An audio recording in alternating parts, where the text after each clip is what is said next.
Welcome to the Pacey Performance Podcast. Today, I'm speaking with Performance Manager at the Seattle Sounders, Dave Tenney.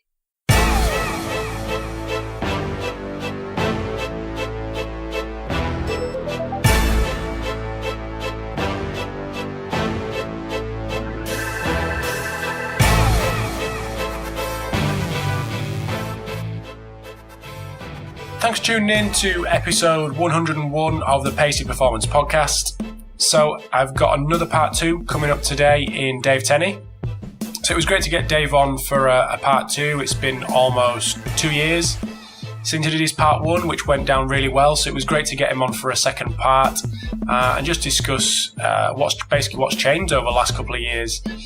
He's big on his technology at the Sounders, so it was great to discuss what he's using and why, and how it's influencing his program. Another really interesting discussion we had was around Raymond Verheyen and the influences that Dave's had from European football or European soccer. So really something that I've not really discussed with anyone before, and that's basically because of Dave's unique experiences over in Europe and his time as an actual technical coach, which is really, really interesting. So just before we get into the chat with Dave, I've just got 2-minute Sports Science Minute with the guys from Coach Me Plus. So today, a little thought-provoking 2 minutes, just discussing variation in an S&C program. So hope you enjoy the chat with Dave and the Sports Science Minute from Coach Me Plus. I'm sure you will enjoy both, and I will speak to you soon. In this Sports Science Minute, I just want to have a quick discussion on variation. Variation is one of the pillars to strength training, along with specificity and overload. All three, of course, are integral in the adaptation and the development of the athlete. Something that I've seen is just unplanned variation or variation for variation's sake. I just wanted to touch on that quickly in the Sports Science Minute here, because when you're doing any type of programming, it's always good to try and think through your variation. We can go back to Hansele and the SAID principles, specific adaptation to impose demand.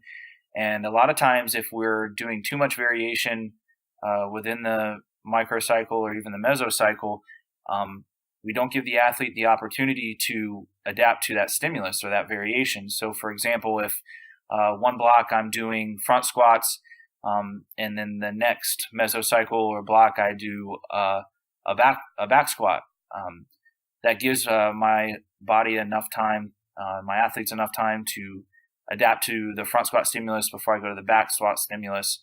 But if I was going front squat, 1 week and then back squat the next week, the athlete's body isn't getting enough opportunity to adapt to that stimulus or that variation, and that could accumulate greater fatigue or not let the athlete have the ability to get enough recovery. So just a thought-provoking idea that I hope you guys can work with.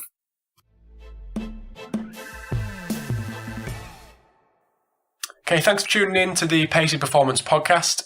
So for a part 2 this evening, we have Performance Manager at the Seattle Sounders in Dave Tenney. So welcome to the podcast again, Dave. Thanks for having me on, Rob. It's a pleasure. Good to have you again, mate. So anyone that hasn't listened to part 1 and doesn't know who you are, I just want to give us a little bit of a background on who you are and what you're doing. Sure. Yeah. So I'm in currently my 8th year, performance manager at Seattle Sounders. My 8th year here. I've been performance manager now for just finishing up my 2nd year, and seeing kind of our staff evolve from myself as head fitness coach in 2009 until today.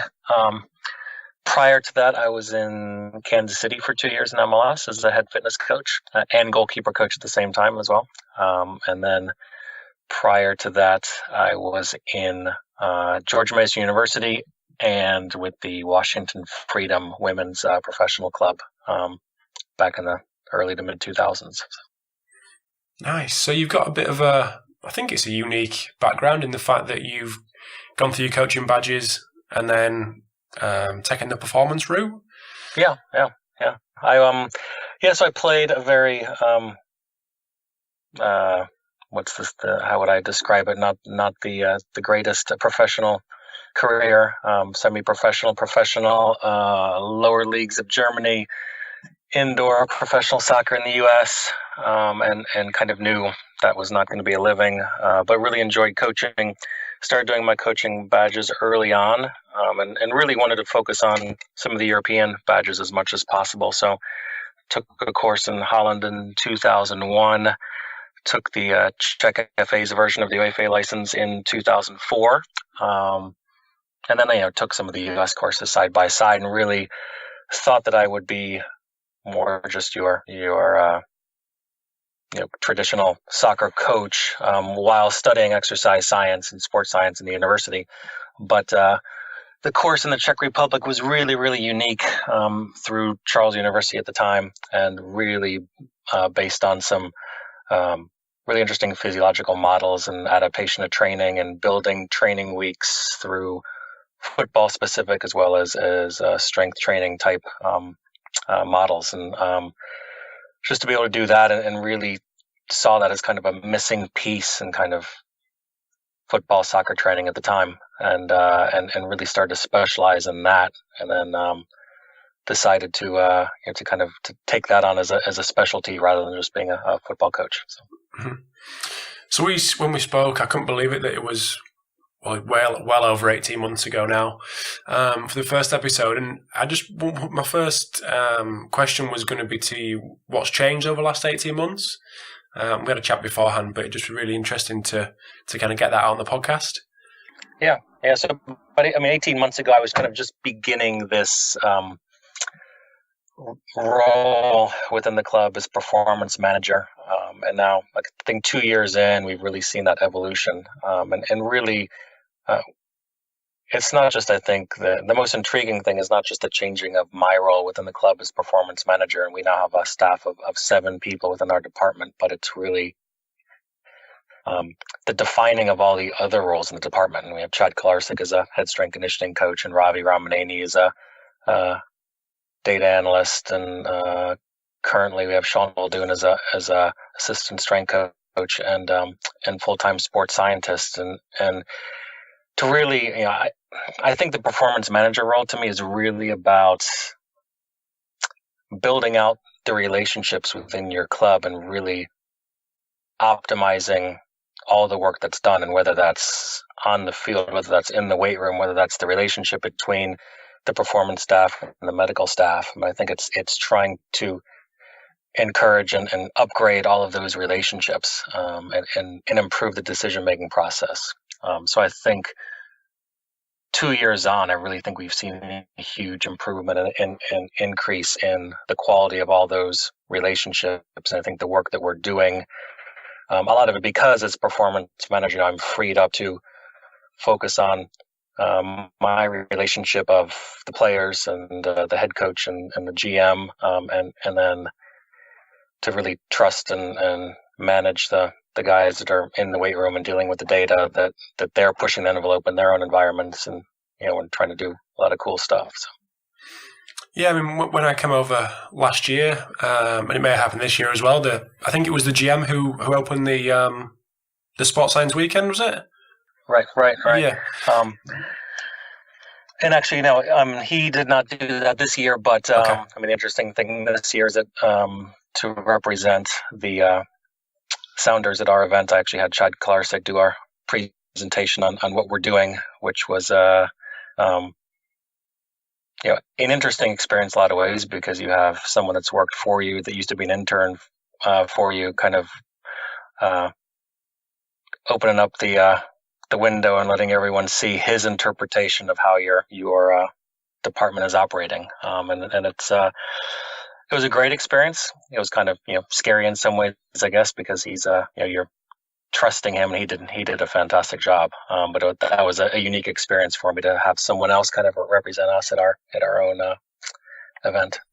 How many times did he say "mate," Dave? Too many. Too many.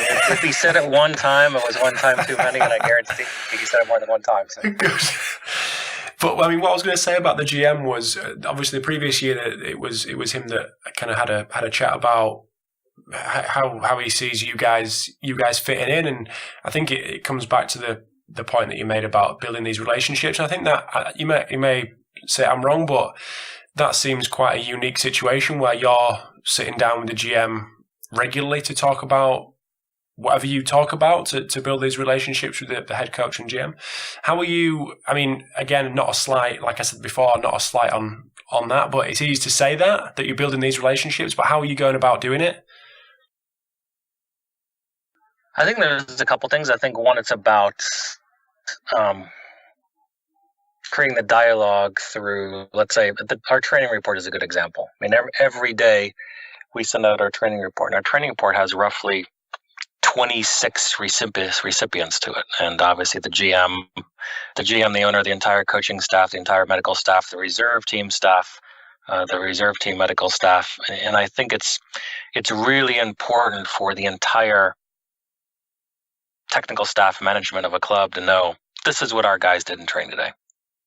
And I think that begins a discussion, kind of an entryway into a discussion that then the GM may call me in and say, "Oh, why did this guy work this hard today? Why do you think? Is this guy a risk? Did this guy work too hard?"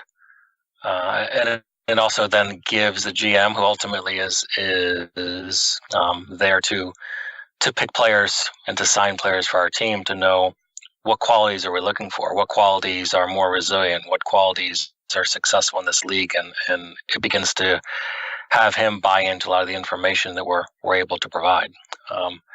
So I think that's one is sharing data information throughout the club, and I think two, it's really trying to find the same language. And I think one of the biggest issues I see through world football, I guess, is you do have your analytics people, and you have your sports science people, and you have your coaching staffs, and you have your technical directors and people getting actually going and acquiring players, and every silo there seems to have their own language, their own way of describing things, and I think sometimes, and again with the relationships, that those silos don't always operate with each other cooperatively, I think, as well as they can.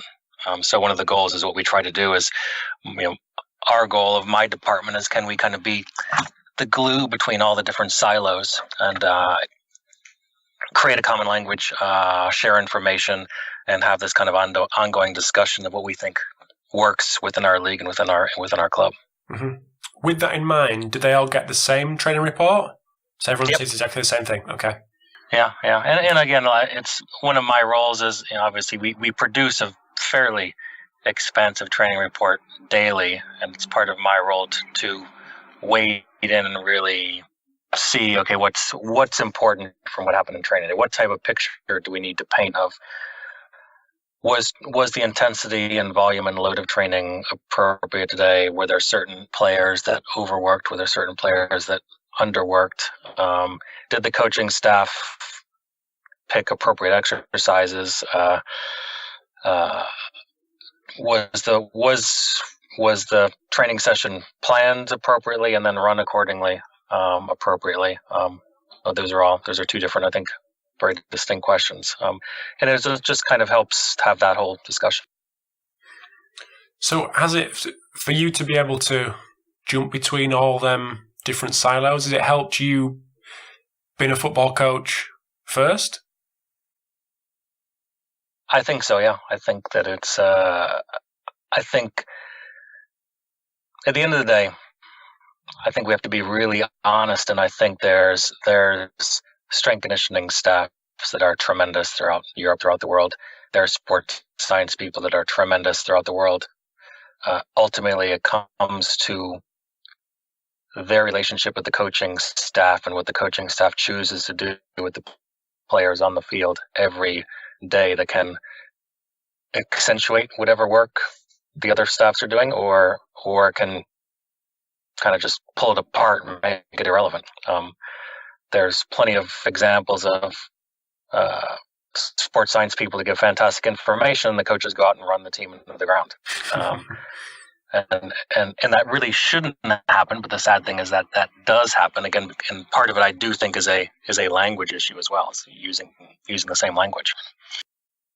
So one thing we chatted about before, and it's kind of hitting on the European influence that you've obviously been exposed to, and that was our friend over in England, Raymond Verheyen, who's got his own talk show and all the rest of it by the sounds of it these days. So it was just I just want to explain to people the kind of chat we'd had before, and from my personal point of view, he's obviously been involved in the Welsh national team and got a bit of publicity, and now he seems to have become this kind of media kind of celebrity, going on like I say, on radio, on Twitter, and causing a bit of a stir.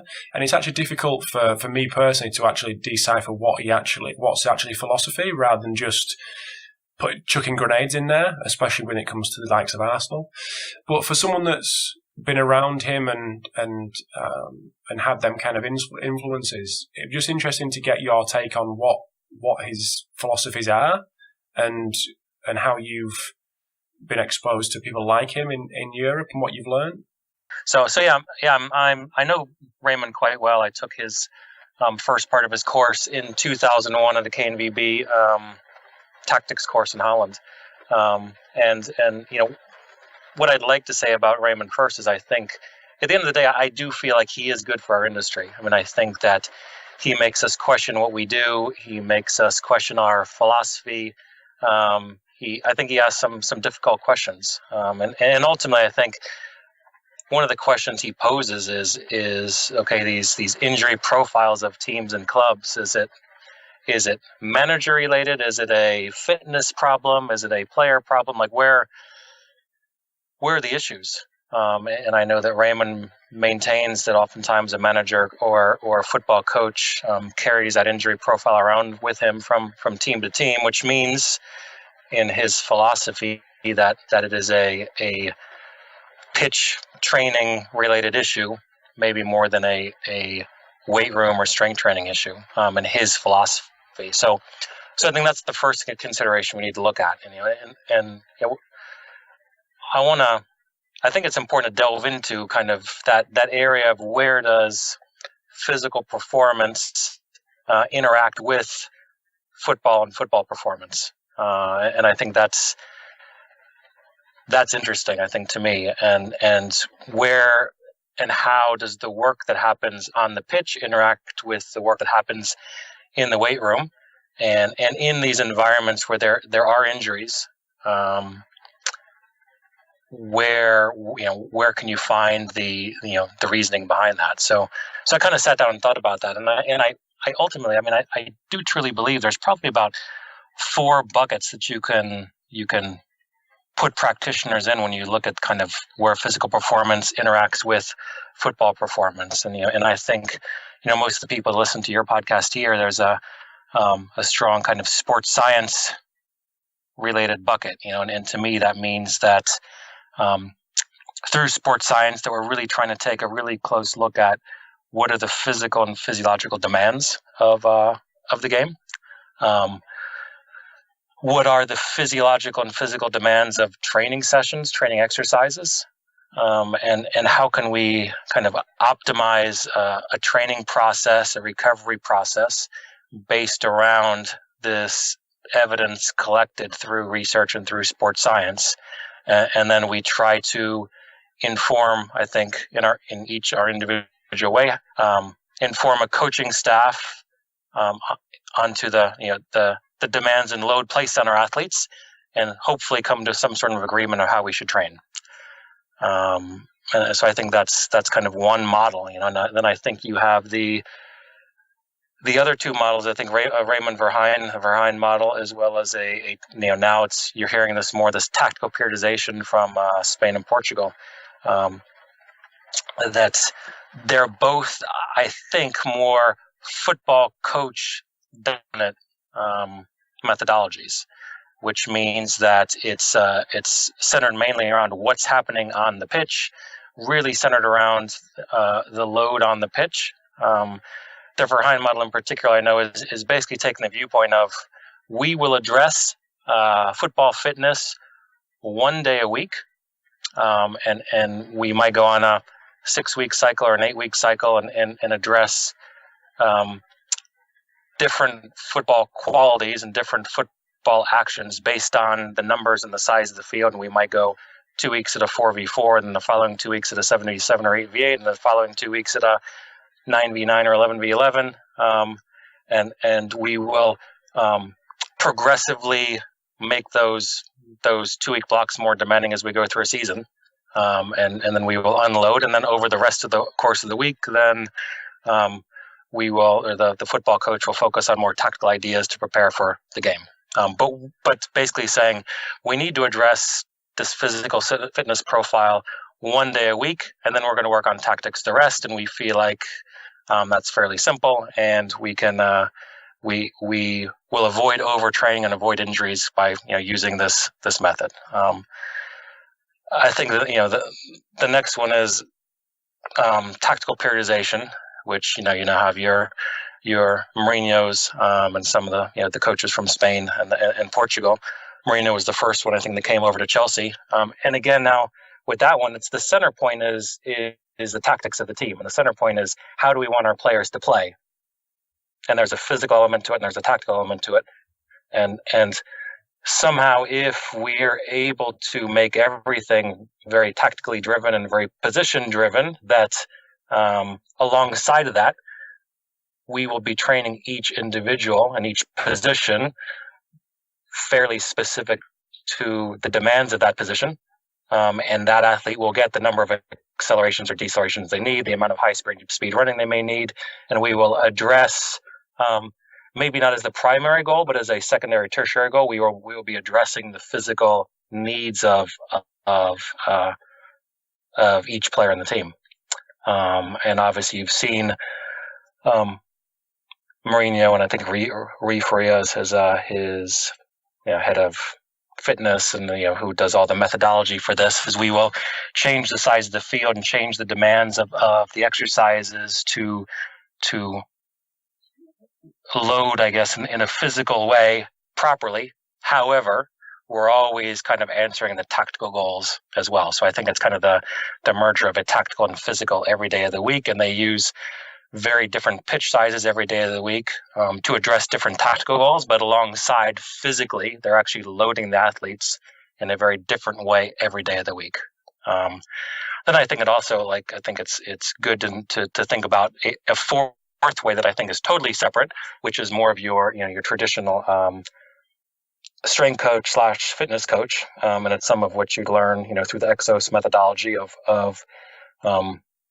a fitness coach will use the first 20 to 25 minutes of training every day. You will address a different athletic quality every day, whether it be linear speed or change of direction or plyometrics. And then afterwards, you'll pass the team off to a coach, and the coach will then address the tactical needs of that day. And your first 20 to 25 minutes may impact or help some of what's going to happen in the rest of the section, but it may not.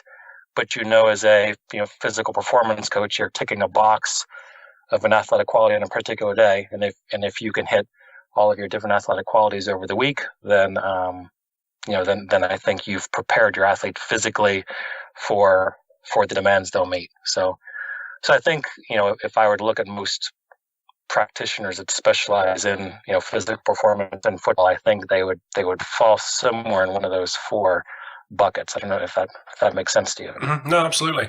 So in theory, the tactical periodization model would pretty much requires no top up, because as in top up work post training, because what they've given is specific to that 4v4 or 5v5. Is that right? Correct. Okay. Yeah. And I think, I think the really interesting thing for me, having kind of delved into all this for the last 10 years or so, is I feel like of those first three that I looked at, they end up kind of arriving in the same space. I mean, I've definitely found this. I've definitely found as we've kind of used this evidence-based approach and looked at, GPS data and heart rate and try to quantify an internal load and external load, we arrive at a lot of the same conclusions that Verheyen arrives at and tactical periodization arrives at. And that is, okay, there's a certain threshold of we must create exercises for our athletes on the pitch on a weekly basis that address linear speed. Okay, what exercises within the way we like to play address that? And then at the same token, there's certain athletes, let's say a holding midfielder, that may have a lot of accelerations and decelerations as part of their playing profile. They may not tolerate a ton of high speed running. So having an exercise that's more position specific for them helps top them off on what they need, because let's say a ball winning holding midfielder that's making a ton of 10 to 15 meter runs to close the ball down, he may not need, or he may not respond well to, a topping off of 40 meter accelerations at the end of training. That may not be what is best for him physiologically, or what makes him feel the best. And I think my experience tells me that most athletes, let's say an athlete comes in a week and they're a little bit lethargic and they're a little bit beat up, giving them little doses of what they do during the game makes them feel better. And if you look at, again, like a tactical periodization model, that is what they're training. You may through tactical periodization, you may want to unload an athlete, but it's going to be in the same part of the field he is in a game, and he will be making the same types of runs over the same sort of distance. You may modify the intensity a little bit, but it's about training game idea and a lot of the physical demands, or let's say it'll be a very similar profile of physical demands that he will get in the game. And I think, again, like as an example, look at a central defender. The central defender is not going to make a ton of short, hard 5 meter, 10 meter change of directions. He spends more time walking than most other positions.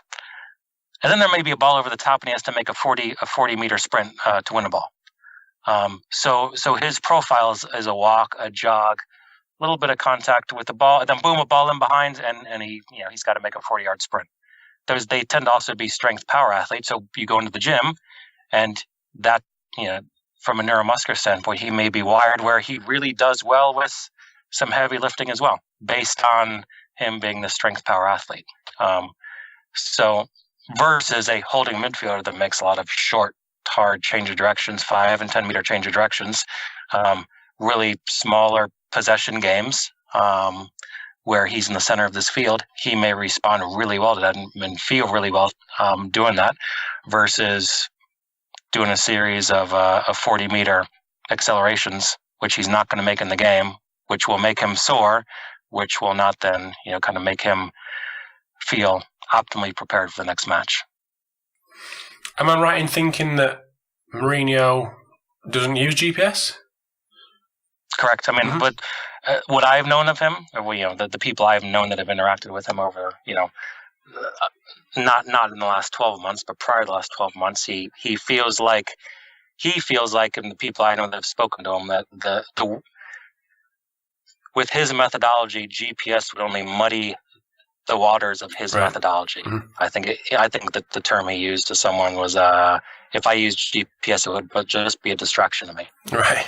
Because I know my game model, and it's basically like you have your game model and you have your principles of play. It's kind of large group tactics. Then you have these sub principles that may be, a line, a back line, a midfield line, a forward line, and then you have your sub principles, which are how the individuals interact within that line. So as you go down from your principles would be your big 9v9 to 11v11. Your sub principles may be in a 6v6 type exercise, and your sub principles may be your 1v1s, 2v2s, and 3v3s. And again, you're training then over, this kind of continuum of field sizes over the course of the week. So we're just going to take a very short break in the chat with Dave Tenney. In the second half, it will start with a random rant from me, don't know where that came from, just regarding S&C in football. And then we get on to more sensible subjects from Dave, talking about how they integrate technology in the program at the Sounders and the influence of big business, which is a thing that is obviously prominent in Seattle with the likes of Microsoft and Boeing being based there. So how the Sounders tap into big business, especially on the data side of things. So just before we get into part 2, just want to thank Vald Performance, makers of the Nord board, for their ever supportive sponsorship of the podcast today. So if you are interested in getting to know anything more about the Nord board, you can visit valdperformance.com. That's VALD performance.com. And also Coach Me Plus for sponsoring the episode and providing their Sports Science Minute at the start of the episode. So thanks to them two guys for sponsoring. I hope you enjoy part 2, which I'm sure you will, and I'll speak to you soon. And one thing that I mentioned in the first email that I sent you was I kind of went on a bit of a rant because I was kind of frustrated about certain people kind of hammering the football, soccer kind of community, and especially from people who I don't think have ever worked in it. Yep. And it was just frustrating that it was the compliance isn't there. Everyone's collecting loads of data but doing nothing with it, and I was really frustrated. I think you chimed in on a couple of occasions, and I just kind of wanted someone to kind of go, no, actually, because we do this, this, and this. I know that social media is not always just for doing that, but I kind of just wanted someone to kind of give me some faith. And obviously the people are out there that are doing good things, and just because people aren't shouting about it, that doesn't actually mean that people aren't doing good stuff. And it just really frustrated me, but that's by the by. I don't know why I'm going off on that rant again, but but just going back to the kind of data side of things and the training report, is it and you've been kind of one on social media via Chad as well with regards to the tech that you guys are using, especially with the kind of Nord board and obviously being affiliated to Catapult and that kind of thing. How are you kind of integrating all this data to firstly create that training report to make it usable and kind of visually nice for the physio as well as the GM? Is there certain systems that you're using to pull all that together? The strength of us having Ravi on our staff is we keep a lot of our data kind of in-house and manage it through a SQL server, import everything into there. And I just getting back to the technology side, especially in the weight room, because now we're using KBox as well. I think it is important to recognize that using devices like Nordboard, like KBox, I think are really fantastic tools. I think we pair them along with our traditional strength training. What I can say is I think when it comes to hamstring issues and I think we've seen, I'm not on it right now, but a very good improvement and decrease in hamstring injuries this year. And part of it is, I think, similar to when we started using OptoJump with some of the quality of our plyos or some of the drop jumps. I think providing feedback, using this technology to provide feedback to the athletes, all of a sudden raises the quality of the work they're doing.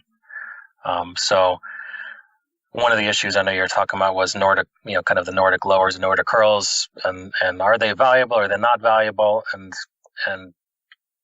that's kind of all in a vacuum unless you really understand the quality of the Nordic curls as well. And the one thing I think it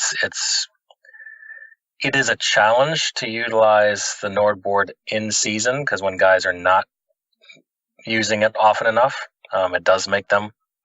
it can make them quite sore. Mm-hmm. And I think maybe Darcy alluded to this in his podcast with you, is that football athletes don't really like to be sore, really ever, if they can help it, in season. So it is a challenge. But again, if you could just have them do even 1 or 2 reps on the Nord board, and give them that visual feedback, and they know what their maximum is, they know where they're at. It's all of a sudden the quality of our Nordic curls and all of our hamstring work has increased tremendously from this year compared to last year. Similar to last year, when we started using the OptiJump to look at some of our depth jump type activities and some of our plyos, all of a sudden the athlete is kind of competing against themselves, competing against the other people in the room, and the quality of the work increases.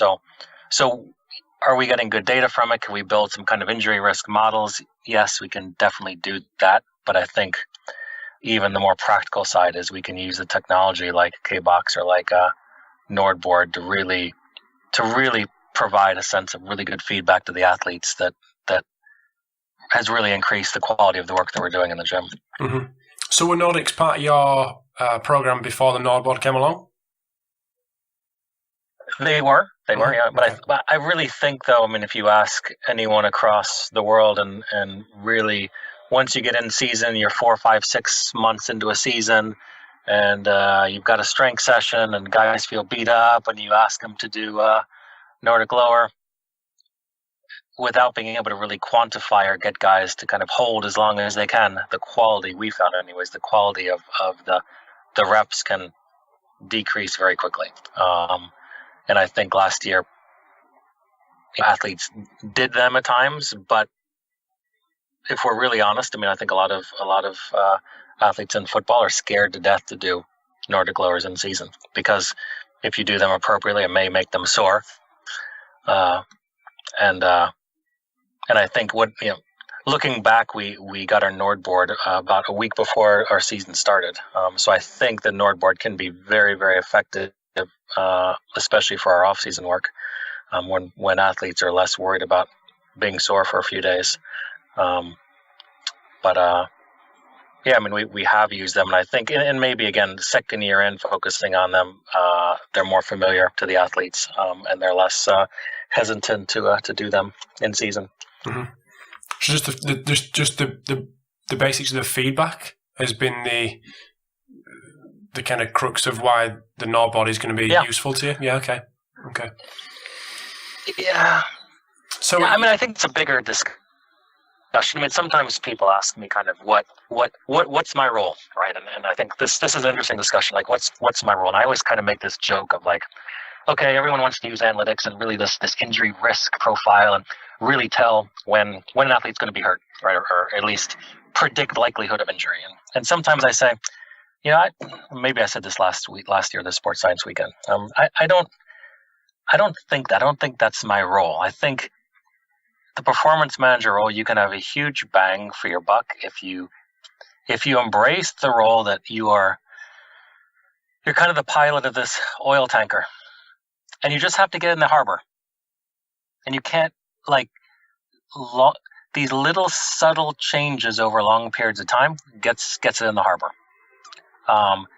Having good compliance and keeping guys have good quality work in the first 2-3 months of the season means that 6 months in, they can still do it. Subtly increasing or decreasing training load week to week is meaningful. We all know that sudden drops or sudden additions to training load are fairly dangerous. So how are you subtly noticing how guys are changing? And you can see again that where do guys go off the tracks during a season? They go off the tracks because, well, they're beat up in season.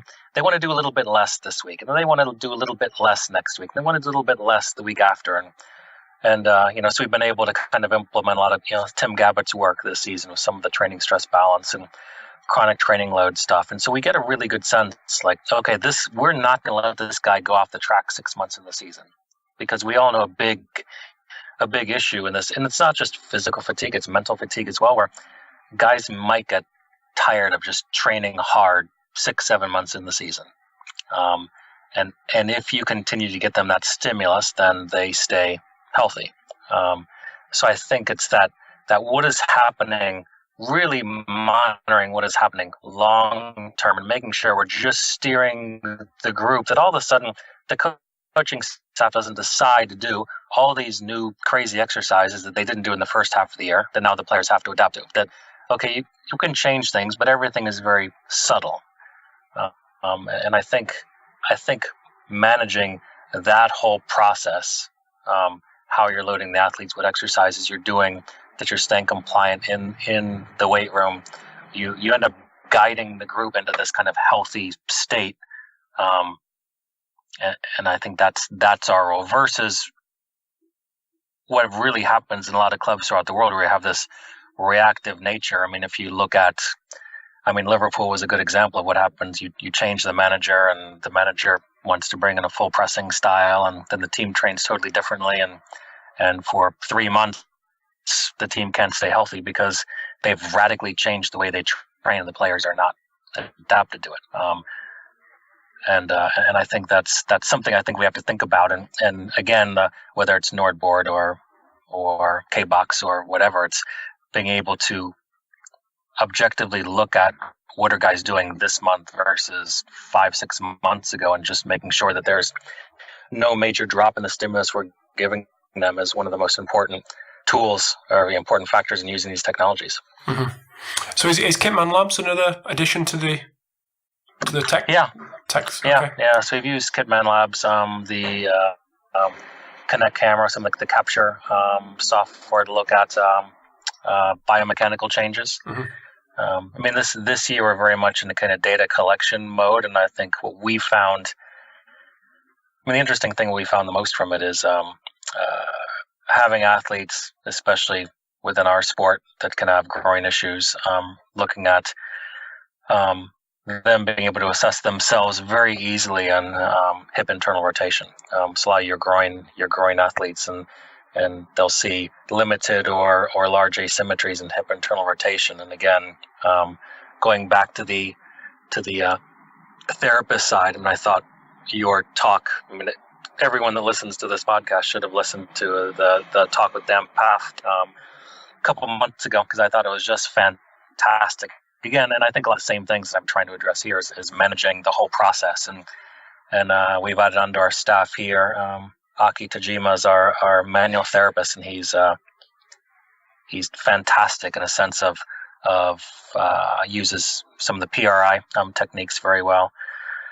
FMS, you're again working along your mobility stability continuum, but looking at, as guys go through the season, are they missing mobility or stability somewhere? Can you achieve it with some sort of manual therapy there, and then can you load them directly after? And it's such a powerful tool. And Kitman Labs is one where we've seen you can look at some hip internal rotation measures, and as they're going through some of their correctives, and actually seeing, is that corrective actually working or is it not working? And then once you can kind of even out any hip internal rotation asymmetry, then you can start loading a guy very quickly. So it's helped us significantly reduce any groin pain issues that we have within our group. So. Okay. But I also think having that, as Dan Paff said in the podcast, having a high quality manual therapist there that can work with the head strength coach on a daily basis is such a key integral part of a physical performance staff. Mm-hmm. So is that a new addition? Or has that always been there? It's a new guy? He was a new addition. He's a new guy that came with a very different skill set that I think has just really made a huge impact on our organization. Because he's been able to very, very clearly bridge a gap between the medical staff and the strength conditioning staff in a really positive way. Because you do have, especially with an MLS, the nature of MLS is we have older athletes. We have guys that, for whatever reason, probably because they can make more money in MLS than they can in Europe. So you have some older players coming over that do have a lot of wear and tear. And I thought Dan's point in the podcast, which I thought was fascinating, is that there is typically a lot of negative connotations around an athlete that needs manual work. And we do have this, and I promoted as well, this kind of anti-fragile robust, resilient athletes, but I think we have to be really honest with ourselves and say, well, you just might get a 32 to 34-year-old whose body is beat up, that you have to have a mechanism within your club to keep that guy healthy, and you have to have high-quality people that can deal with the dysfunction that athlete might bring, but then also be able to load him quickly after you deal with that dysfunction. So I'm just writing a few notes. Sorry, mate. Sorry. So just one thing that's been brought up quite a lot, and it's pretty pertinent because it's something that's been going on this last week, I think, is the link with big business. And it's a couple of guys, certainly one guy from the UK, came over to your part of the world last week for a conference. And I mean, it's difficult because I don't want to lead you in a path that you don't really want to talk about certain things that you're doing. But if anyone doesn't know, obviously Seattle's got big business on the doorstep with Microsoft and Boeing and things like that. Am I right in thinking that Ravi's background was in that? Yeah, he in that world? He worked with Microsoft before. Okay. He worked on the Bing project with Microsoft, and I mean, obviously we wear Xbox on our shirt because Microsoft is our biggest sponsor. Yeah.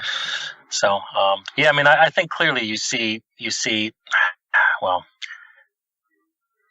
this whole movement around big data, and I think that there are technology companies that are trying to jump on the bandwagon and create some sports-specific applications or kind of help us around managing our data better. And Microsoft has had a few initiatives that they've started, and they're not the only company. I think all those companies have a lot of smart people within them, obviously, but I'm not sure whether it's all about, I think, asking the right questions. And I think, of course, companies like Microsoft are bringing people in to kind of learn what the right questions might be, because those questions are not really intuitive to a really smart person who works for Microsoft. So I can't say that they have made a huge, those groups have made a huge impact on what teams are doing with their data. But I think the potential is there. And I think it's going to change. I just don't, as I said in the pre-program, and I think that ultimately everything is driven around what are your coaches doing with the athletes on a daily basis, whether it's on the field or in the weight room. And until the coaches really know how to deal with the data better, having people work on kind of big data solutions, I'm not really sure if that's going to be the answer. I think, again, you're better off focusing your energies in the ground level and making sure that the team is training in a kind of smart, optimized way. And I'm not sure you or we need to prioritize all the big data movement just yet. Mm-hmm. Do you see a move from these kind of companies, like some Microsoft, really trying to really move into the sports market, not just with data, but with hardware as well? Yeah, I think so. Mm-hmm. I mean, we're clearly working in this kind of disruptive technology environment where you've got wearables and you've got some inertial movement type stuff that's getting smaller, that's going to collect a lot of data. You're having, what's it called? Little wearable stickers on the skin that's going to collect a ton of data. What you do with all that data, and I think that there is money there, because I think at a consumer level, there's a lot that's going to happen in terms of wearable technology. I'm just not sure when it comes over to the team side, we're really sure where that's going to go. We had it's funny, we had GeekWire, which is a local tech company magazine website, had a big sports analytics thing here about a month ago, a big conference with 300 from the NBA who had a discussion around that, and one of the things was, I think, their opinion was there's still nothing there yet that is driving an athlete to change what he does in the NBA. So I think we're still a little bit of ways away, but there is going to be a market, but I think it's going to be more on the consumer level for right now. Right, okay. Interesting. Well, I'm, like every week I say, I'm just conscious of taking up too much of your time. So where can people keep up to date with what you've got going on? Because like I say, you're pretty active on Twitter. Where can people find you? Just Twitter is the best, is at Dave Tenney on Twitter. Okay. It's probably the best. I try not to be, I've definitely not been as active the last few months, but obviously we have our sports science weekend that will be promoted up there in June every year, which has been great. I mean, the quality of the people that come out, like yourself, has been tremendous and seems to improve every year. But yeah, I mean, I think we've got a great group of people in the community that kind of do interact on social mediums like Twitter about a lot of these topics you've talked about, and how many of these have we've discussed on Twitter before you come on a podcast and discussed it. So yeah, and there's quite a few guys from the UK this year, wasn't there? A few more. Yeah. Good. Yeah. I mean, it's a perfect time of year because it's in June during the break, and obviously Seattle in June is a beautiful place to be. Not too hot, not too humid, and so yeah, we've gotten more of a European-based attendees list in the last couple of years. Long may it continue. Well, I hope so. Well, thanks a lot, Dave, for your time again, and jumping on a part 2 with me, and hope everything goes all right for the rest of the season. And well, thank you, and we'll catch up soon. Yeah, thank you too. I mean, you've had a lot of great presenters on in the last 3-4 months, so it's an honor to be asked to be on again. No, pleasure, mate. Good to have you again. Good to chat. Thank you. All right, mate. Speak soon. Okay, thanks. Bye, mate. Bye. Thanks for tuning in to episode 101 of the Pacey Performance Podcast. Firstly, massive thanks to you for your continued support going forward with the podcast. Secondly, massive thanks to Dave Tenney for providing an hour of his time in his busy schedule to come on and have a little chat with us for the podcast. And last but not least, massive thanks to both Valve Performance and Coach Me Plus for sponsoring the episode today. So we've got some great guests coming up over the next couple of weeks, hopefully, as always. If you are enjoying the podcast, a rating and a review on iTunes will be massively appreciated. So again, thank you for tuning in, and I will speak to you soon.